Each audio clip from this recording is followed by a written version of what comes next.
After another day of searching, 3 people are still missing.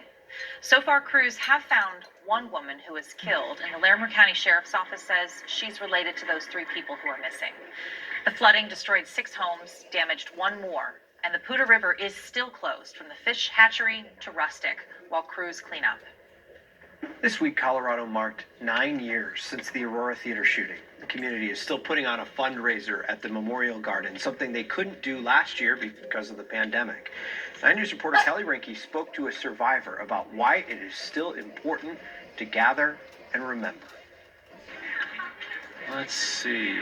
I think with the darker blue, and then if you come down here. A blending of strokes meant to draw emotion. We're working on a tribute piece for the first responders for the 720 Memorial here in Aurora. Yeah. Randy Segura and his friends are using their love of art to show a community they still remember 9 years later. To never forget, and just to remind people that, they need our support. This is the 5th fundraiser in the Memorial Garden, which honors the 12 people and 1 unborn baby killed in the Aurora Theater shooting.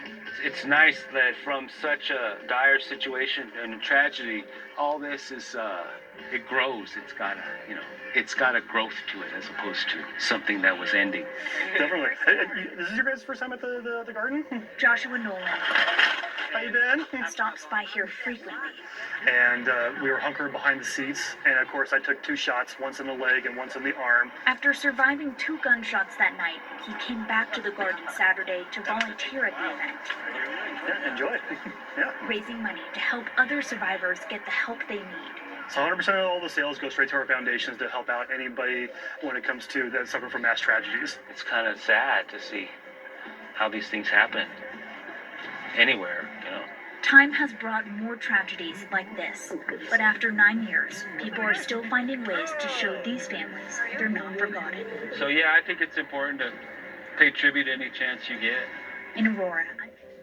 Kelly Rinke reporting. The 720 Foundation put on that fundraiser. It's made up of family members and survivors of the Aurora Theater shooting.